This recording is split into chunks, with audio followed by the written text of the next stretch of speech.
I'm having problems connecting to Facebook. I'm gonna, Forrest, if you could hear me, I'm gonna shut everything down and restart it back up. So you may have to reconnect.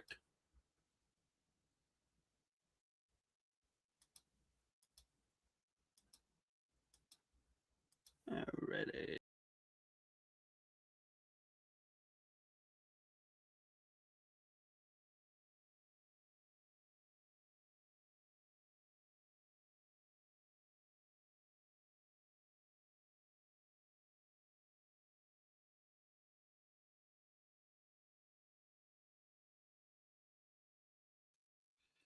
Welcome to Look Around Florida. Let's take a look. What the hell?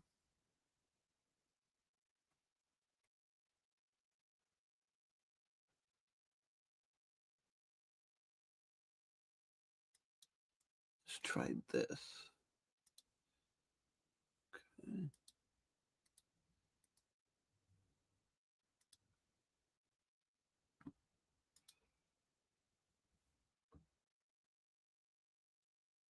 Hi, I'm having. Oh, okay. We should be good to go. We should be good to go. Alrighty. Let me double check, make sure we are live on Facebook. Alrighty, we're up and running on Facebook now. Wow, live on YouTube from Jamestown. Wow, Derek, how you been, buddy? Alrighty, hi guys. Glad y'all gonna be here. John, if anybody gets a chance, double check on Facebook. It looks like we are live. So looks like we're back up and running now. Thank you, Derek. Thank you, Derek. I appreciate you connecting to Facebook and letting me know we're live. Wow, I don't know what happened.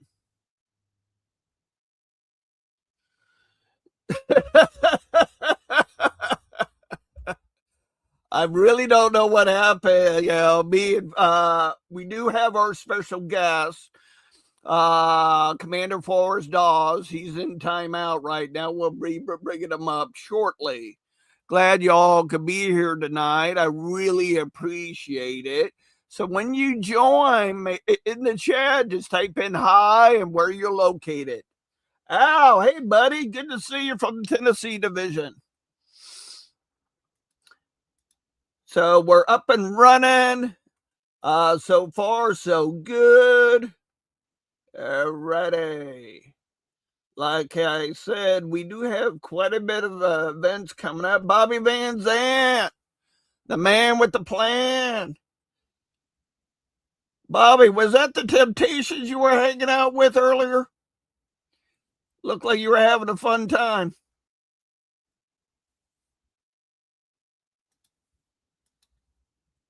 So we do have some events coming up.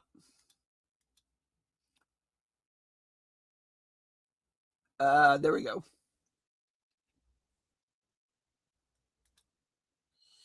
Bob Highball, welcome. We had a little problem with Facebook earlier, but it's looking like it's been resolved.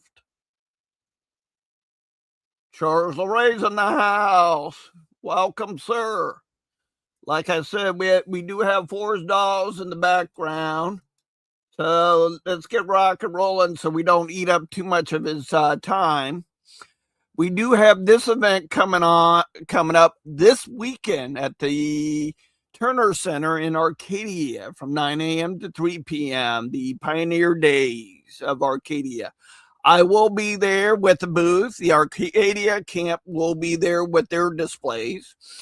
Please come by and say hi. We will have, I did talk to Jeff Cotton this week. We will have the Confederate Veteran Traveling Wall.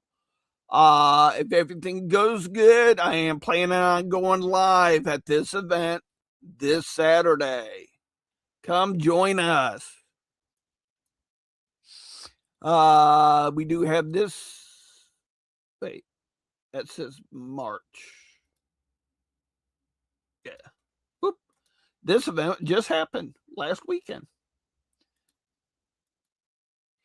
All righty, attention all patriots. Pelican Creek Raid reenactment, April 10th through the 12th from 10 a.m. to 4 p.m. Battle at 2 p.m. Saturday and Sunday.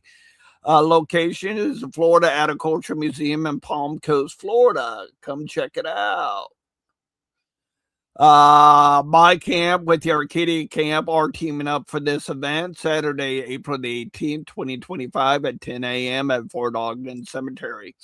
Sponsored by the SCV Camp 2181 and the OCR chapter Emily Pickett chapter number 24. Bring a lawn chair for service. A picnic will be held afterwards.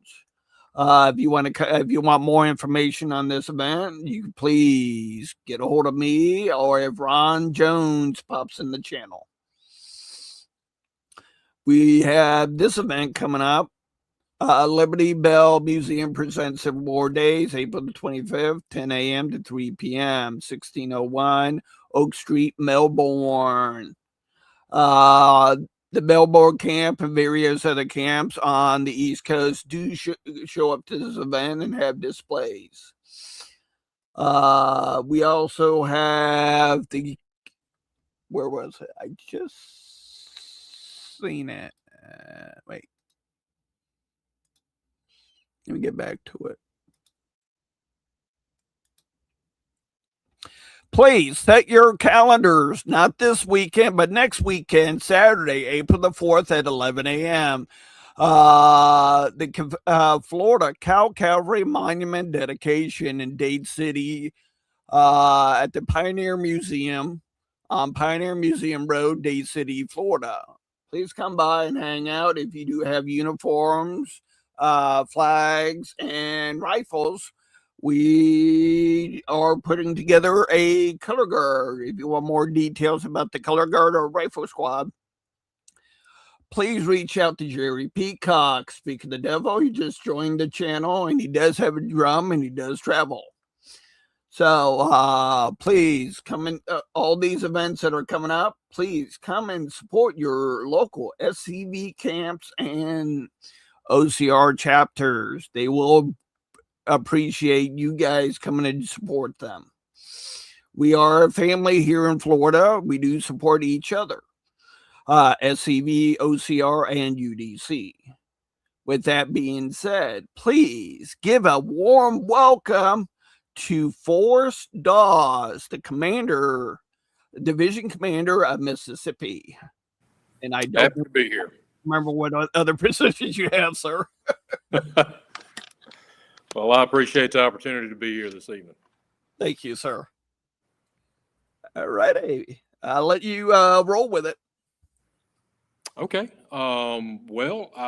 Again, I appreciate the opportunity to be here and address everyone this evening. For those of you that don't know me yet, my name is Forrest S. Daws, and I'm currently the commander of the Mississippi Division Sons of Confederate Veterans, as well as serving as historian-in-chief for the SCV. I've been in the SCV since 2000, so going on my 26th year. Actually, May 4th is my anniversary date for the SCV, be 26 years. I am currently running for Army of Tennessee councilman, and that is a decision I did not arrive at lightly and certainly don't take lightly. A lot of thought and prayer went into that, talked to a lot of people about it, and it's something that I felt led to do. And so I hope this summer in Kentucky to receive support to become your next Army of Tennessee councilman. Sweet. I don't know, but it's probably this way they're sitting. Thank you, Commander. What kind of ideas are you going to bring it into the councilman? Well, something that was asked to me in my last interview, I was on Look Around the Confederation last week, and one of the questions that was posed is what motivated me to run for the GEC. When did I decide I was going to run for the See, and truthfully, I will retell this story for anybody that didn't catch that. For me, it goes all the way back to 2020, and really, I guess 2019. When I joined the SCV, I went to division reunions. I went to a few national reunions, but I pretty much stayed at the camp level and worked at the camp level. And I was very proud of that. I'm certainly not demeaning that by any means. And in 2019, our newly elected division commander, George Connor Bond, asked me if I would serve as chairman of the Mississippi Division Monuments Committee. And I thought, yeah, cool. I'll do that. Be happy to help out, step outside my comfort zone a little bit. And so I really didn't know. I said, what does that chairman do? And we talked about a few things. And so I began traveling around the state of Mississippi, visiting our monuments, taking photographs, documenting the condition of them, where they're located, that sort of thing. And we rocked and rolled with that for a few months. And then the spring of 2020 came. And I don't think I have to tell anybody in the Sons of Confederate Veterans what happened in 2020. And for me, the moment when I decided I needed to run for higher office was when I stood in my living room and watched on national television the Confederate monument in Birmingham, Alabama being defaced while on the phone with the Birmingham Police Department, who did absolutely nothing. And I said at that moment, I said, okay, I've got to get more involved. I got to get off the sidelines and get in the game. And so getting back to that question they asked, when did I decide? I decided in 2020, but I wasn't ready yet. And so I started running for offices. I first ran for 5th Brigade councilman here in Mississippi, and I was blessed to win that election and spent some time getting my feet wet in the DEC and learning how our division worked and operated. During that time, I was asked by past Commander-in-Chief Jason Boshears if I would consider being Historian-in-Chief, and I was absolutely floored and honored at that and jumped at the chance. In the meantime, I was elected First Lieutenant Commander of the Mississippi Division, and unfortunately, our division commander at the time ended up having some health issues, so I was kind of thrown in the fire. And while I remained First Lieutenant Commander, I never officially assumed the position of division commander. I did have to, in various instances, take over those duties. And so that gave me a taste of what it was going to be like in an executive role running a division. And then this past summer, I was asked and agreed and wanted to run for division commander and was elected and hit the ground running. And so that brings me full circle to where now I feel like I've served in a councilman capacity. I've served as first lieutenant. I've served as division commander. I've served in a national position as historian in chief. I feel like I have a better background, more suited to run for a position on the General Executive Council now. And I've had a few people approach me and, hey, you should think about it.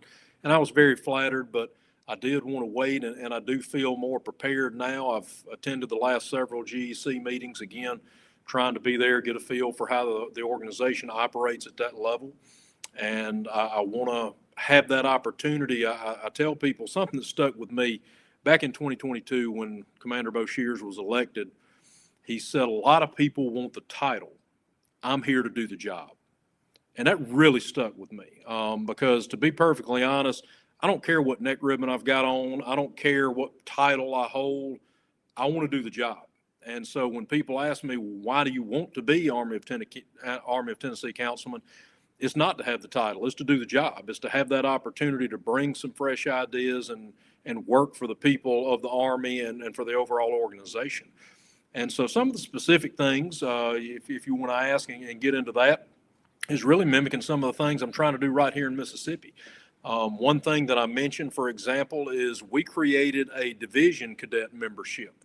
I remember when the National Cadet Program was launched, my son was actually the 7th cadet member nationwide. I was excited. I jumped right on it, signed him up. He got a certificate, got his pen, but then that was kind of it.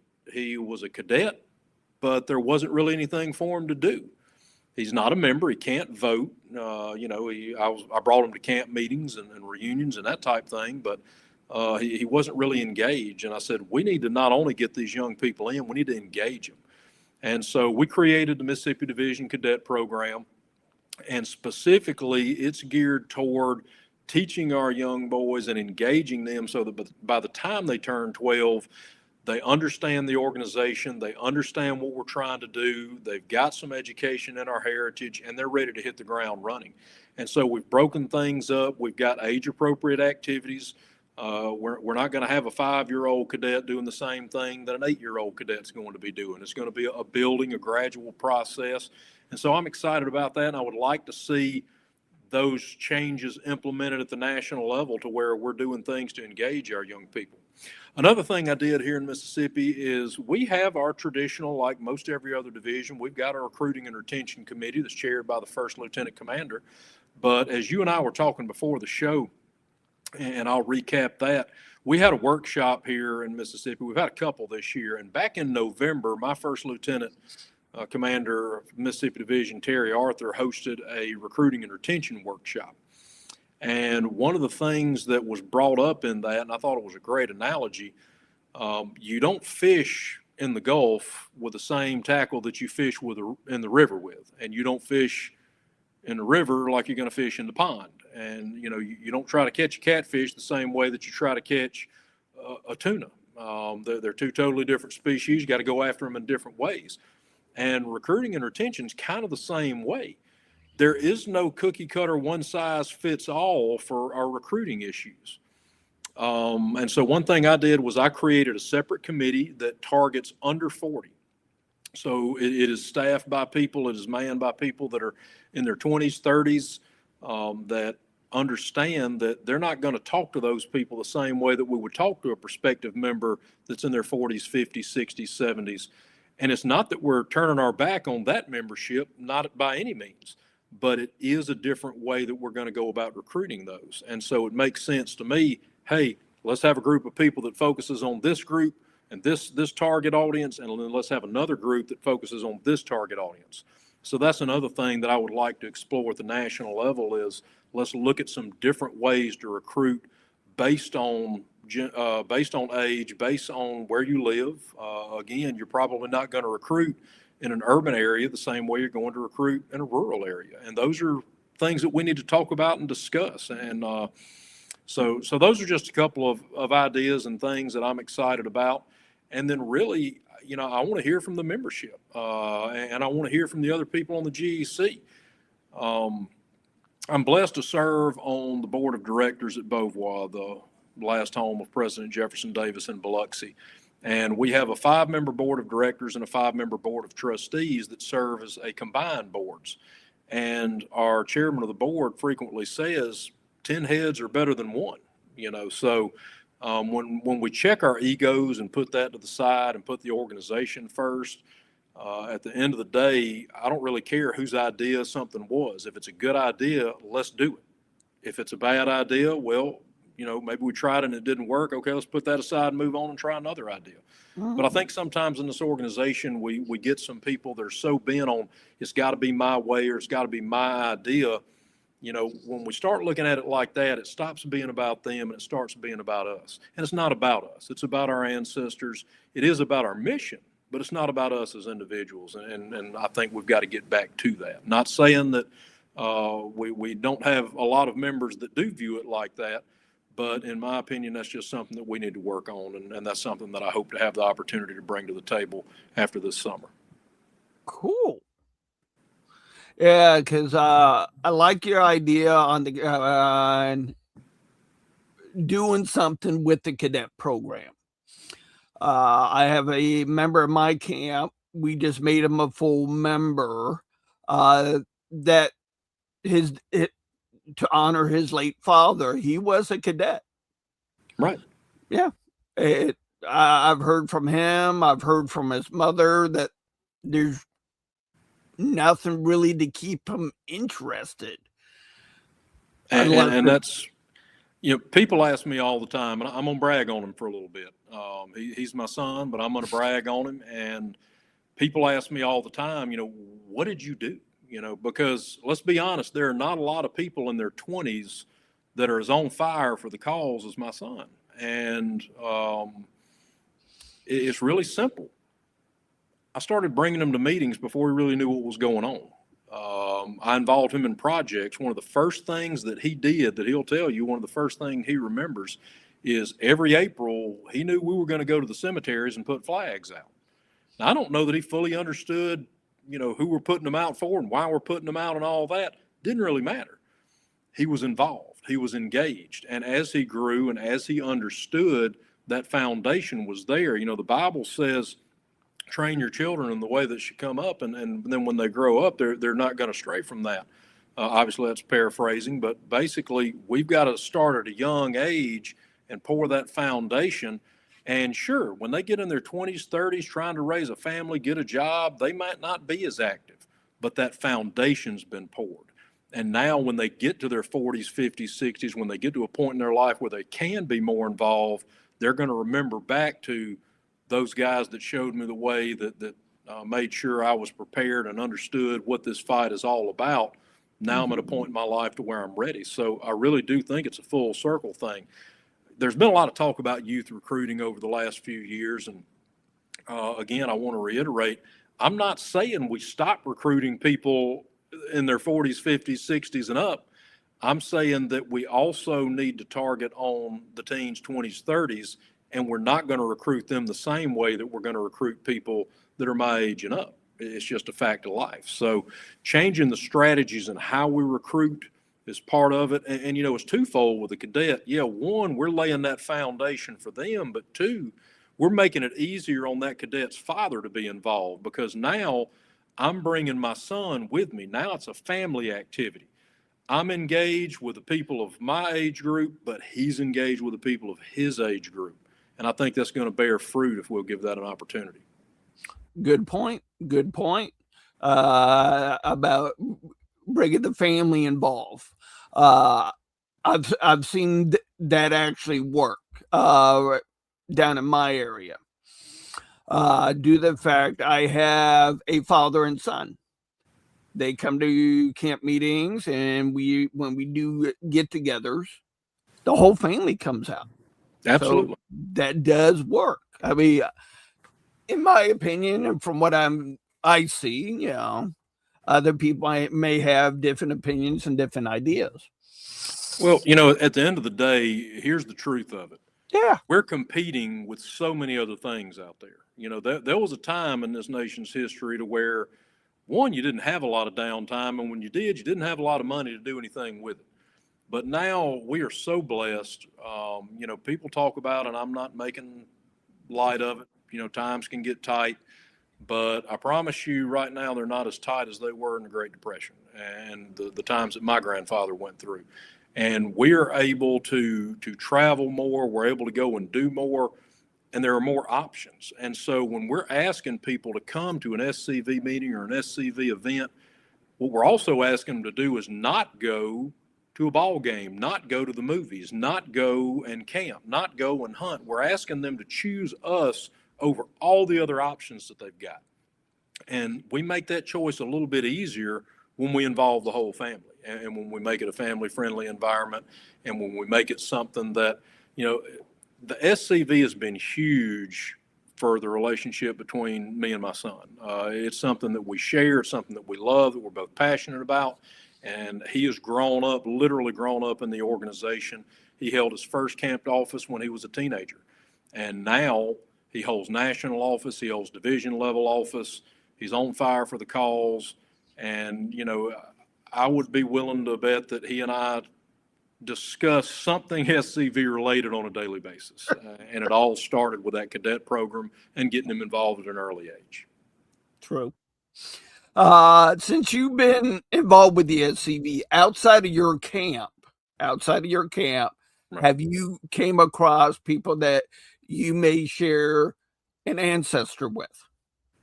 Oh, yeah, absolutely. As a matter of fact, past Commander-in-Chief Chuck McMichael, so a couple of years ago, they moved the Confederate monument that was previously in Shreveport, Cato Parish Monument, moved it and relocated it out to the battlefield and re-erected it, rededicated it. And I went out there for that as historian-in-chief. I felt like, wow, this is a historic thing. I want to try to be there for that. And after it was over, he, of course, again, that's about 5 hours, give or take, away from my house. Commander McMichael said, why don't y'all come back to the house, have lunch, whatever. And in doing so, we sat down and we're talking with he and his wife. Come to find out, his wife and I are cousins. And I can't tell you, that's one example. I can't tell you how many times that, I'm sitting here talking and, oh, well, my family came from North Carolina too. Oh, really? What part? Because most everybody, again, let's be honest here. If you are outside of those 13 original colonies, your people came from somewhere else, more than likely. Very few people got off the boat in Mississippi. They got off the boat, most of them in the Carolinas, and ventured over this way and going to these reunions and meeting people from all over the Confederation. I'll start talking and I'll mention, well, I had an ancestor that fought in this, and inevitably somebody's going to turn around and go, really, what company? So that's happened to me several times. Absolutely. Yeah, that's the connection that me and Ronnie Nichols has. His dad is from the same town as 4 of my Confederate ancestors there in South Carolina. It was kind of cool when we went up to Charleston, South Carolina. We went to the cemetery, we cleaned the graves and all that, and he took me around the town and showed me other historical stuff that I didn't even know about. Right. And that was cool. And that was back when we were all meeting up in Charleston, South Carolina for that reunion. Absolutely. I've got a friend of mine, and when I say lifelong friend, we met in K4, so literally lifelong friends. Yep. Went to college together, all that good stuff, and known him my whole life, and started doing a little bit of research. Come to find out, we were kin. Yeah. And so I called him up one day when I found this out, and I said, "Hey, you got a few minutes? I want you to take a ride with me." He said, "Yeah, sure." And went and met him in town, picked him up, and we drove out to this country church and got out, and we started walking into the cemetery. And, my buddy kind of looks at me like, "Dude, we're in a cemetery. Where are we going?" I said, "Just bear with me." And we walk over and we stand in front of these headstones. And I say, "This is your great, great, great, great grandparents." And he just looked and he said, "Wow, that's pretty cool." I said, "They're also my great, great, great, great grandparents." And he looked at me and just lit up. And that was the first step into getting him into the SCV. And, here after all this time, not only are we lifelong friends, we're family. We have the same ancestor. And so after I found that out, he joined the SCV under the same ancestor that I did, over 20 years ago. So, again, happens all the time, and always a good thing. Cool connection to find those things. Oh, yeah, because one guy I definitely want to meet face to face and tie our trees together actually sits on the board with you for Benoit. Okay. Last name Paul, McFall. Okay. He was the adjutant. I don't know if he still is. I haven't talked to him, I would say about a year. Right. I know the Confederate ancestor he joined under was Alabama. Well, there was only 4 McFalls that came in to America pre-French and Indian War. Virginia and the Carolinas area. My direct line came into Philadelphia. But all 4 of them, for what I gather in the research, my mother, and the list goes on. Right. They were all brothers. Okay. Came in. The 3, Virginia and the Carolinas, mine came into Philadelphia from Ireland. Prior to Ireland, they were in Scotland, 1500s and before. Right. Yep. Well, that's similar. For those people, and most people probably don't know where Wayne County, Mississippi is, but it's 90 miles up from the Gulf Coast and borders Alabama on our eastern side. And so when my family settled, we were right there on that Mississippi-Alabama line, as it would eventually come to be. And so I had a lot of ancestors that fought in Alabama units, and I had a lot that fought in Mississippi units. Mm-hmm. And I even had an ancestor that fought in the Florida unit. So I had an ancestor in the 1st Florida. Of course, I had some, my grandfather that came over here, he left a lot of brothers and nephews back in North Carolina. So I had North Carolina ancestors. So I had people all over, and it's always, I've been doing this for 26 years. The SCV is what got me into my genealogy. I knew my grandparents, and that was, great grandparents, and that was about it. And when I started looking for membership, I knew I had an ancestor because I had a cousin that was in the camp that we had the same ancestor. And he said, but a lot of people, if there's an ancestor on their father's side, that same last name, they like to join under that. And I said, really? He said, do you have one? And I was embarrassed. I didn't know. And I went back and I talked to my dad and I started doing some digging. And, now here I am 26 years later, and I'm still finding out things about my own family. For example, I just recently, and I say recently, within the last year and a half, figured out the identity of my great-great-grandfather, who is buried at Camp Chase, Ohio. And, all these years I've been looking, and I finally, got a break in it and was able to find that. So I'm really looking forward to this reunion in Kentucky, because I'm going to take an extra day and we're going to drive on into Ohio. And for the first time, I'm going to be able to lay eyes on my great-great-grandfather's headstone. Cool. I know the feeling you're going to have, because growing up, this all started with my great-grandmother. You okay? Right. Oh, yeah. Okay. Your eyes were closed, so I didn't know if you passed out. No. I was looking down. I'm trying to follow the comments a little bit, so I had my phone laying down, and I was looking at some of the comments. Let me put this out there real quick, guys, girls. We have Forrest Daws here. He is running for Army of Tennessee councilman. If you think of any questions that you have for him, feel free to put them in the chat. Just like Forrest just said, he is following the chat just as I do. And as soon as I catch one question you have, I will put it right up on the screen so everybody can see your question. David Lincoln, hey buddy. But because this, for me, it started out as my great-grandmother. Right. Hearing about her grandfather that was a Union soldier that died at Andersonville. This goes back 70s, 80s, spending time with Nana. And I finally had a chance to visit his grave. I was doing the reenactment in Jonesboro, Georgia. Coming home, it don't matter. If you're near a historical, there's always historical signs all over the place.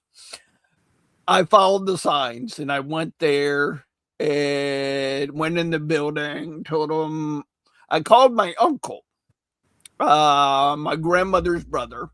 I said, what is his name? Indiana unit. Okay. They punched it up, told me where he was located. And very emotional because I grew up hearing about him. It is. Obviously, with a name like Forrest, when I introduce myself to people at FCV events, the name catches their attention. And I didn't know the full story. You see, my father is named Forrest. Oh, that's cool. What we have found out is, and I knew this, but I didn't know the entire story. My father is named Forrest because my grandmother's grandfather fought under General Forrest. And when he was captured and died in a Yankee POW camp, that affected, obviously, my family, so much so that my grandmother thought enough of the general to name her son after him. And then my father, in turn, named me Forrest, and now my son is named Forrest. So we have 3 generations that carry that name. And knowing all these years that I had a ancestor that was in the Confederate cavalry that fought under Nathan Bedford Forrest, you hear that and that's cool, but to finally have a name, to finally have the service record, to know which battle it was he fought under, General Forrest at, and to know where his final resting place is a blessing. And I'm so excited to get up to Ohio and to be able to finally pay my respects after all these years. So I'm really, it's going to be emotional, but very excited about it. Well, that's cool. That is very cool, sir. Well, we do have a question that came in.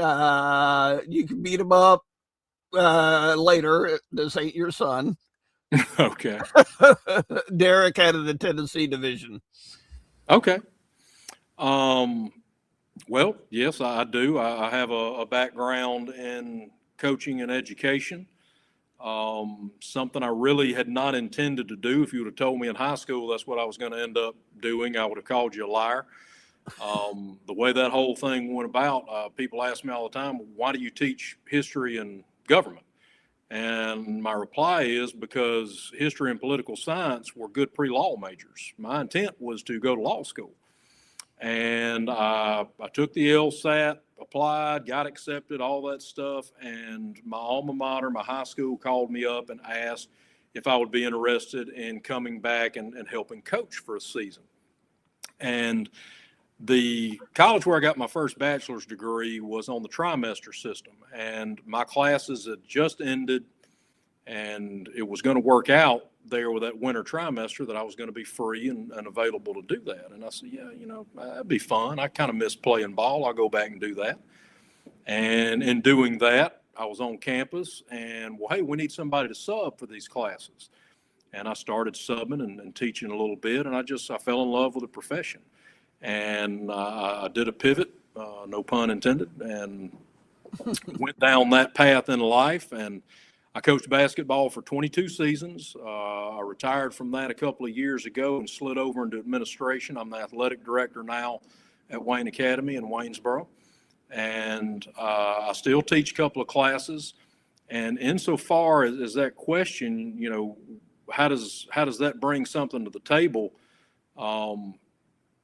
First and foremost, I think it's a meshing of everything. I honestly believe everything that I've done in my life has led to this moment. And the skills of managing egos, the skills of learning whose talent is what and putting them in the right place, that's a big part of coaching. Managing egos, you can have great players, but if you can't control those egos, and if you can't put them in the place where they're going to do the most good, that can blow up in your face. So that was something that came from that. But honestly, really, it was bringing that real world experience, because another thing I did outside of that, my family's in petroleum land management. And that's an industry we've been in since 1939 when oil was first discovered here in Mississippi. And the portion of that being a landman, I have been in and out of dozens of courthouses all over the state and on into Alabama, Texas, Louisiana, and I pull and research title and decipher who owns what percentage of minerals in any given parcel, and then negotiate leases or contracts to purchase those minerals. And so obviously having that background in documents, research, and negotiating with people, all those things are good skills to have. But as I mentioned earlier, what really did it is whenever I was able to take that real world experience and put it to work in the SCV, learning the different positions in the SCV. So I can honestly say, while all those things helped me, what really helped me the most, what prepared me and makes me think I'm ready for this challenge, is the different positions I've held in the Sons of Confederate Veterans. Serving as a brigade councilman, serving as a lieutenant commander of division, serving as a commander of a division, holding a national office and historian in chief, and working with people at the national level. All of those things, I can honestly say I have learned something at every single position I've held. And so while, yes, my background outside of the SCV has helped, what really allowed me to move forward is to take those skills and plug them in and figure out how this organization works and how best I can utilize those skills. So it's really been a combination of all of those things. Sweet. Thank you, sir. Good question, Derek. Thank you. Alrighty.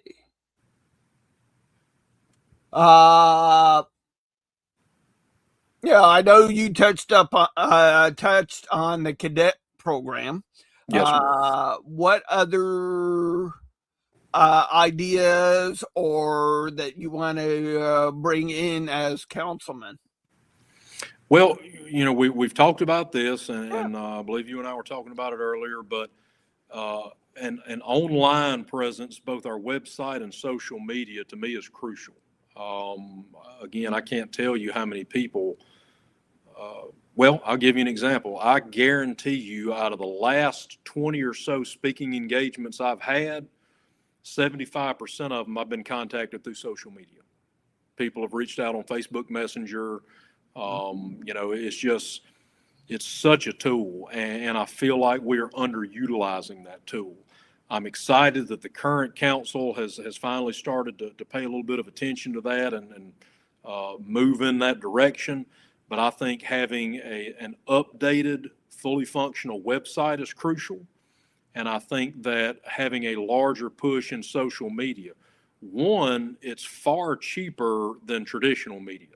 If you try to take out an ad in a national magazine, it's going to cost thousands and thousands of dollars, as opposed to where we can take a few $100 and have a social media push and reach as many or more people. Yep. It's a great way to get our content out there. I run into a lot of camps that say, well, the news media locally here is against us. They're not going to show anything. I'm blessed here in Wayne County. My camp does something, we can write it up, submit it to our local newspaper, and they're going to print it, no questions asked. They're not going to try to change anything or leave out photos or anything. As is, they put it in there. A lot of communities aren't like that. But here's the thing. You can pick that phone up and log on to Facebook and create an account for free and get your camp some publicity and get your camp some promotions. And I try to tell people this. The Bible says we're supposed to give to others, and we're supposed to do it out of the kindness of our heart, and not so people say, oh, look at me and what I'm doing for those around. That's the wrong motivation. And a lot of people think that that's what I'm trying to do on social media, and that's far from it. I'm not doing this as a look at me and pat myself on the back. When I post on social media, is to show the public who we are and what we're doing. And I have had a lot of people that have come up to me and say, wow, I didn't know you guys did that. Or, hey, I didn't know you were involved in that. How many times have we heard the SCV is the best kept secret in the South? We've got to shed that moniker. That needs to die a slow, quick, painful death. Quick, painful, that's a little contradictory, but it needs to die, and we need to move forward with everybody knows who we are. Everybody knows what we're about. And I really think that utilizing technology is going to be something that we can use as a weapon in that war. And I think it's something that's past due, but it's never too late. And I'm glad the council is starting to move in that direction. And if elected, I plan on continuing to make sure we head in that direction. Cool. Thank you. Because you tied in one of my questions right into that, and that was social media ads. And I do appreciate you touching up on those, because I've seen them work. Absolutely. All right, we got a question that came in for you. Jerry Peacock, that has a drum and will travel. What are your views regarding the UDC and OCR working in conjunction with the SCV when it comes to preserving Southern heritage?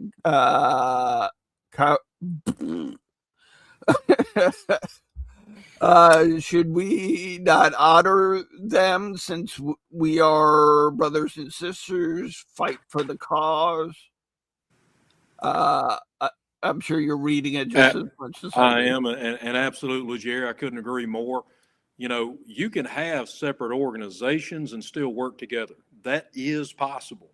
A lot of people are so concerned, and there's history in the SCV with some organizations in the past But at the end of the day, the SCV is the SCV. We're not going to change that. I'm not talking about merging. I'm not talking about all becoming one, but we can work hand in hand.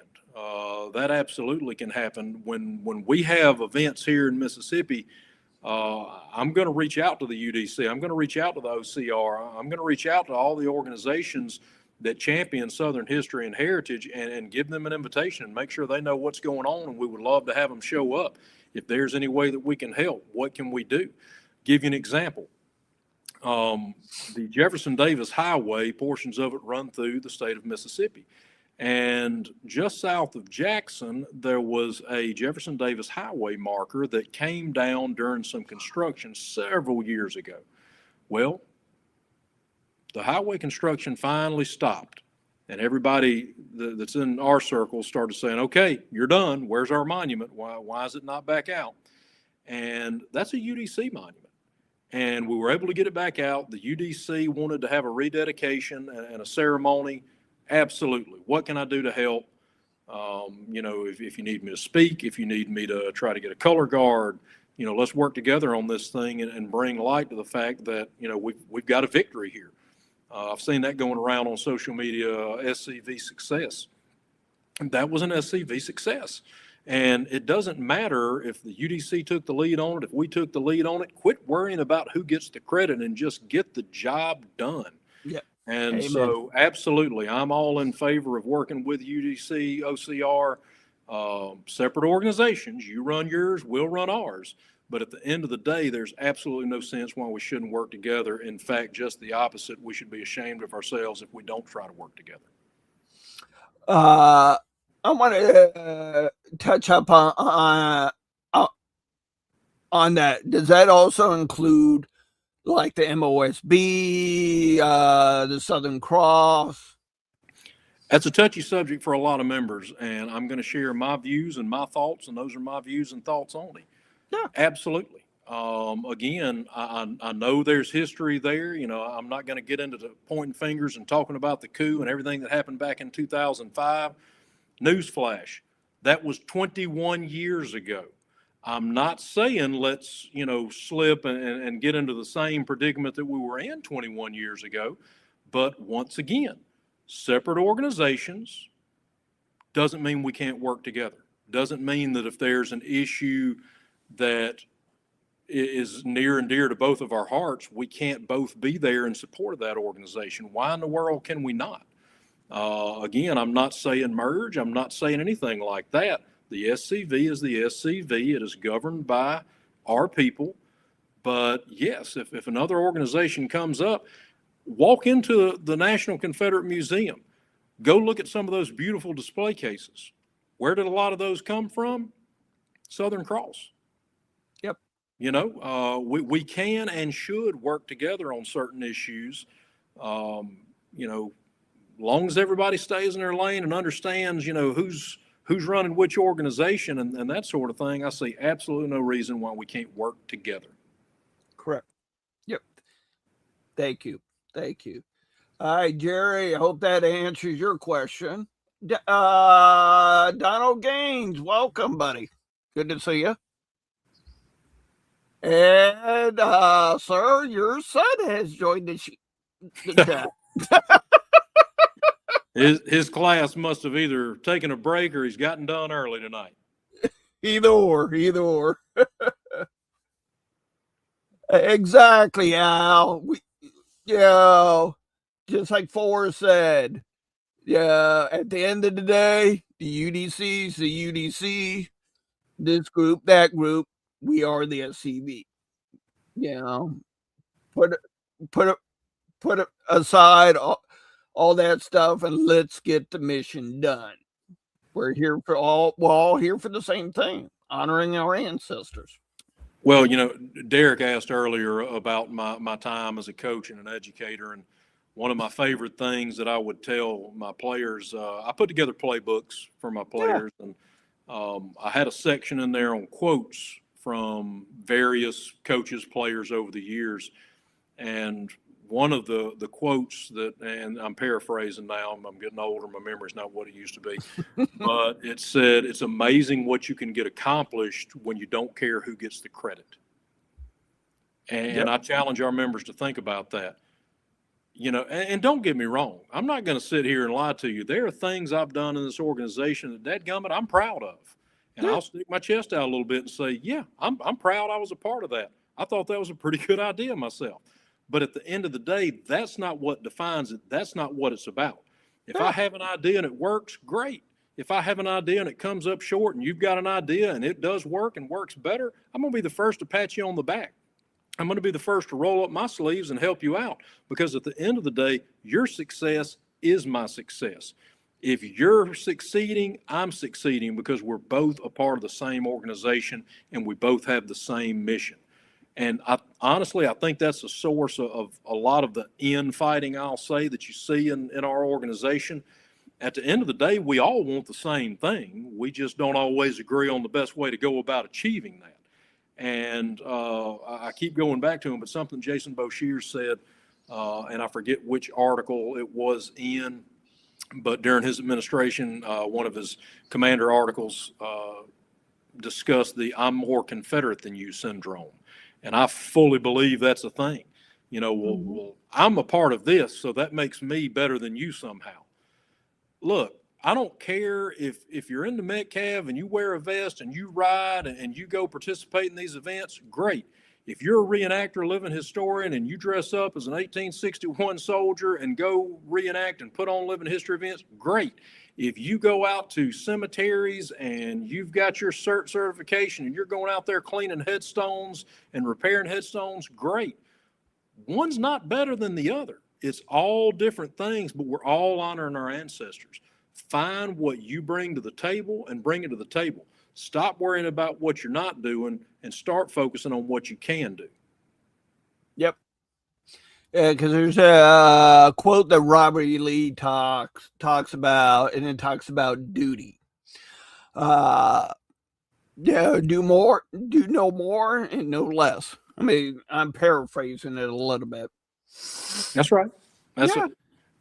Everybody's got their God-given talents. I used to tell my players that everybody wants to be the guy that scores the points. Problem is, everybody can't be the guy that scores the points. Somebody's got to bring the ball up the floor. Somebody's got to have the assist. Somebody's got to play the lockdown defense. Somebody's got to be your rebounder. And when you figure out which one of those you're best at and you focus on that and stop trying to be somebody that you're not, you're going to have more success and the team's going to have more success. My junior year in high school, I set a state record for blocked shots. I was a defensive guy because the guy that was the senior was dropping 25 a night. I didn't need to score a whole lot. He was taking care of the score and I took care of the other end. Well, the next year he graduated and I was a senior. Well, now I had to score. I had to change my role. Sometimes that happens too. But at the end of the day, it's all about taking pride in whatever it is you bring to the table and supporting the people that bring the things to the table that you don't. That's what makes a team a team. Yes, sir. Well said. All right, guys. We got a couple more minutes with Commander Forrest Daws. Feel free to ask questions. If he was shy, he wouldn't be here. Absolutely. And we all know his son Harris is not shy. Well, I tell my students all the time, ask me anything. I may not know the answer, but I'll give you what I do know, and I'll try to find out the answer and come back to you if I don't know the answer. So not scared of questions at all. People might not agree with what the answer I give or my opinion on things, but that's the beauty of it, man. You can have one opinion, I can have the other.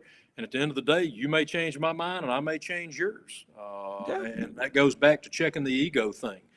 I'm worried about the team's success, not my success. Yes, sir. Alrighty, guys. We got 2-minute warning. Feel free to ask Forrest just about anything, but keep it clean. Yes, I would ask that. All right, guys. if you don't think of anything, we're all gonna be in a few months. Well, what is it? Yeah, we're in April. Yeah, 3 months away from the national reunion in Kentucky. Be here before you know it. Oh, well, I know. I'm looking forward to it. I always look forward to the national reunions.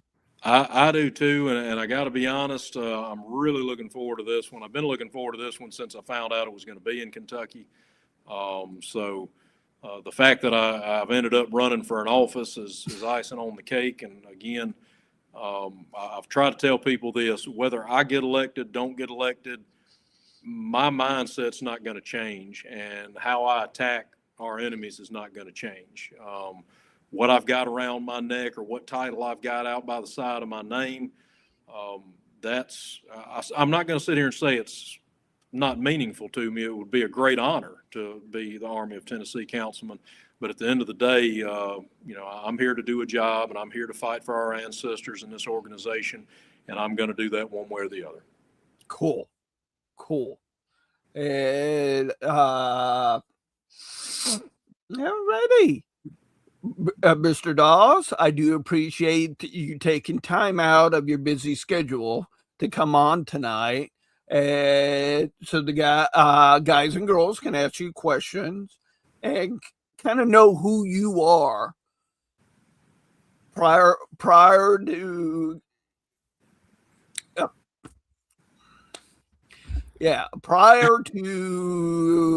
Kentucky. Well, I appreciate the opportunity to come on. I appreciate what you do, first of all. I think that these programs, chat, look around the Confederation, look around Florida, all of the people that are starting to reach out and have these online programs now, I think it's a great thing. I think it's brought us all together. We have this technology. Why not use it? So I appreciate you doing what you do and giving me the opportunity to come and share some of my thoughts, views, and opinions. And I look forward to seeing everyone in Kentucky. By all means, come up, ask questions. I'm not bashful. And again, you might enlighten me to something that I don't know about and change my mind on something, and I might do the same to you. So looking forward to seeing everybody in Kentucky. All righty, sir. All right, guys. Hope to see as many of you this weekend in Arcadia at the Pioneer Days event. Come by, say hi to me, come by and check out the Florida Confederate Traveling Wall. We'll be there. Come and check it out. If you have an ancestor that served in a Florida unit, he may be on that wall. So come by, check it out. What I'm presenting and what the Arcadia camp is presenting to the public. So stop by, say hi. I'm not shy. If I was, I wouldn't be doing this show. But I've always enjoyed, I enjoy doing this every week. So please check out tomorrow night. I look around the Confederation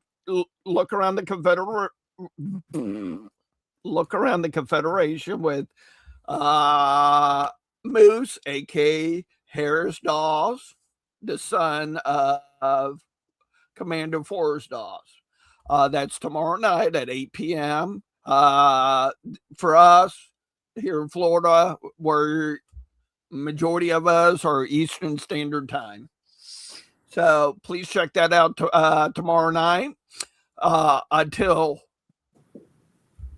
next Wednesday, may the Lord bless you in your adventures this week. Stay Southern, stay out of trouble, and don't appear on social media with the Florida man story. All right, guys, gentlemen, ladies, have a good night. May the Lord be with you. My name is Nelson W. Winbush. I'm a member of the Jacob Sumner Camp 1516, Sons of Confederate Veterans.